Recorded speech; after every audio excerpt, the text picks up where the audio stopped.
Yo, yo, yo, yo. Welcome to the latest edition, the midnight edition of Simply Ball Dropping Podcast. I'm your host and the man behind the mic, K. Sapp. In late night edition, man, we just watched a thriller in college football, man. We just watched Colorado State and Colorado up in Boulder at Folsom Field. And we got ourselves a treat. You know, the headlines leading up to this game was the comments that Jay Norvell said, the Colorado State's head coach, that he said about taking his glasses and his hat off. A lot of people said, you know, that was insensitive to what he said because it really almost taking a shot at Deion and the way his mother raised him. But I think what that did was that lit a fire under his team, and his team came ready to play. His team played football today.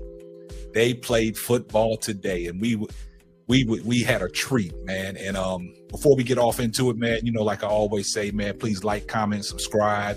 Once you find the video, please share it out. Also turn your post notifications on. And you know my mantra, tell a friend to tell a friend. It might not be for you, but it might be for them. Before we get off into it, this show is sponsored by... This episode is sponsored by True Choice Insurance. Here at True Choice, we take a different philosophy when it comes to providing you with your insurance options. We emphasize the value of the products we offer, instead of playing on the fear of you not being protected in your time of need. True Choice is affiliated with more than 60 insurance companies. This makes us one of the most independent agencies in the state of Texas. Please visit TrueChoiceInsurance.com for all your insurance needs. Shout out again to my man Brian Keller and his wife over there at True Choice Insurance, man. Y'all visit their website at www.TrueChoiceInsurance.com for all your insurance needs. And let them know that K. Sapp sent you. Man, we just watched a thriller. We watched a thriller, man. And the game started off with fireworks, man. You know, they got into it at midfield. You know, they tried to, you know, Colorado State tried to do that Nebraska stuff. And Shedeur Sanders is having none of it, man. He's having none of it. He's standing up for his team, and he's the leader, like the L that shows on his shirt, on his jersey. And, man, I tell you one thing, man, Colorado State, I tip my cap to Jay Norvell and his staff, man. He had them guys ready to play. You know, they blocked out everything that the media was saying, and they came ready to play. You know, an in-state rivalry, and they gave us a treat. Man, it started off, man, you know, with the 80-yard pick six by Shedeur Sanders. And if you guys look at that pick, you know, I looked at it as when he jumped on it, because the previous play before that, you know, he didn't get the interception. Barely. He almost got the ball off the ground. That was a great effort, but he made sure he secured this one and jumped right on that route. And he looked like his daddy on that one. And it looked like for a second when he got to that 40-yard line, he tried to switch that ball over. I thought he was going to do some high stepping, but that wide receiver, Horton, was coming. But, you know, Shiloh got into the end zone, and that set the tone. And then after that, you know, Colorado State got the ball. Colorado held them. And then all of a sudden, man, Colorado turned the ball over on Travis Hunter. He fumbled that scoop. And, you know, the game was knotted up, and, you know, they was playing football, you know. And the thing about it is Colorado's linebackers, man, they was playing too far back in coverage, man. And everything that Colorado State was doing was a drag right across the middle, right in front of the linebacker's face. And you giving the playmakers a chance to catch the ball and make plays. And then, you know, Colorado was, you know, facing a deficit, man. Going into halftime, they was down 21-14. Come out, they needed to get the first possession and go down and score. They went a quick 3-and-out. After that, you know, Colorado on defense, man, you know, their defense, them linebackers, they was playing too far in coverage, and they was getting beat, man. But the game unfolded to where it came down to a moment where it was a huge third down, man. And Colorado State quarterback dropped back, man. He got it off to his tight end, man. That guy's 6'5", about 230, man. And he caught that third down. He put the ball right in stride, and Salmon Craig was right there with him. And the dude caught it right on his shoe top and took the distance. And Colorado was down. Colorado kicked the field goal within 4. They went up 11 points. Colorado, you know, made it a game. They stayed composed. The thing I told y'all about Shedeur Sanders, man, he's composed. He's composed. But what stood out to me is Colorado is going to have to give Travis Hunter rest on that offensive side. He needs to concentrate on, playing cornerback, because these guys, anytime they get a free shot, they're going to tee off on Travis Hunter. And that's what happened. And when Travis Hunter exited that game, it was a change in dynamic. But you still have Shedeur Sanders back there. You still got two back there. And the thing about it is his composure and his pocket presence and his awareness, man, it's uncanny. You can't teach that. And the crazy thing about it is what I saw in Shedeur Sanders is it was patience, man. It was, he was probably telling the defense, just get off the field so we can get back on the field and let the playmakers make plays.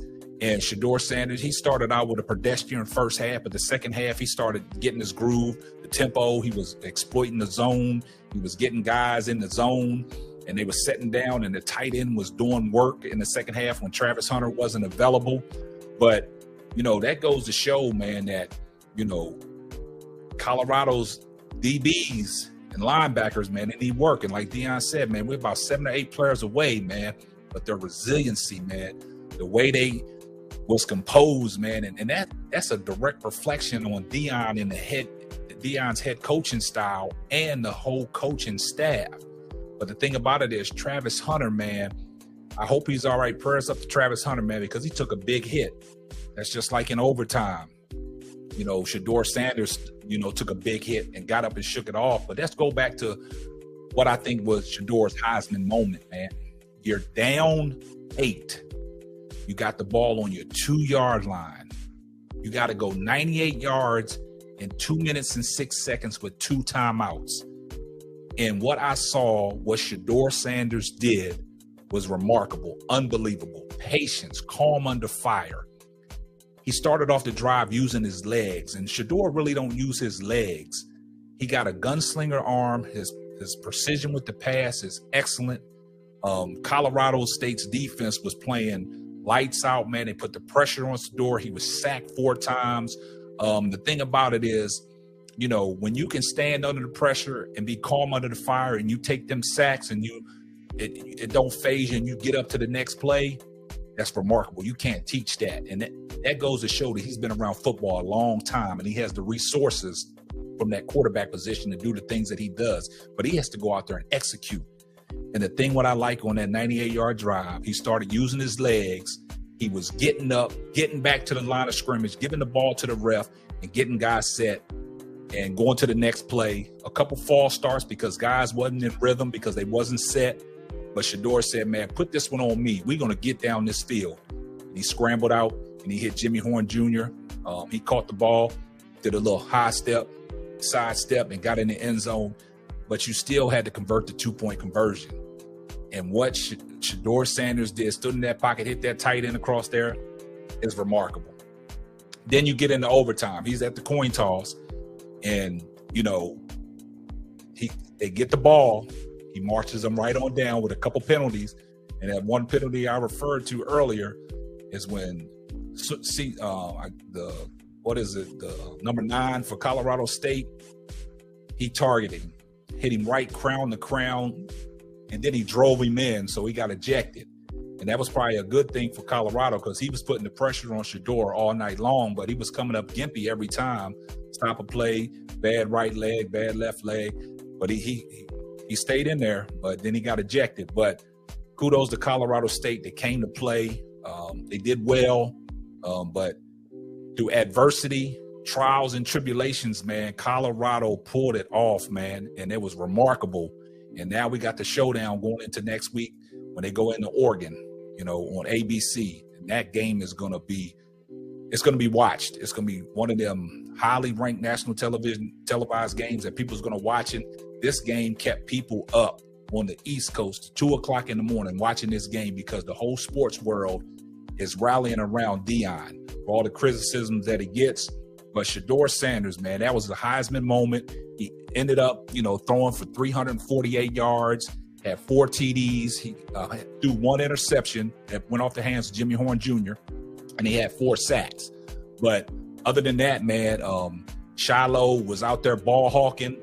Shiloh had a crucial when Colorado State could have scored in the red zone, and Shedeur Sanders came up with a big hit, caused the turnover, had the fumble.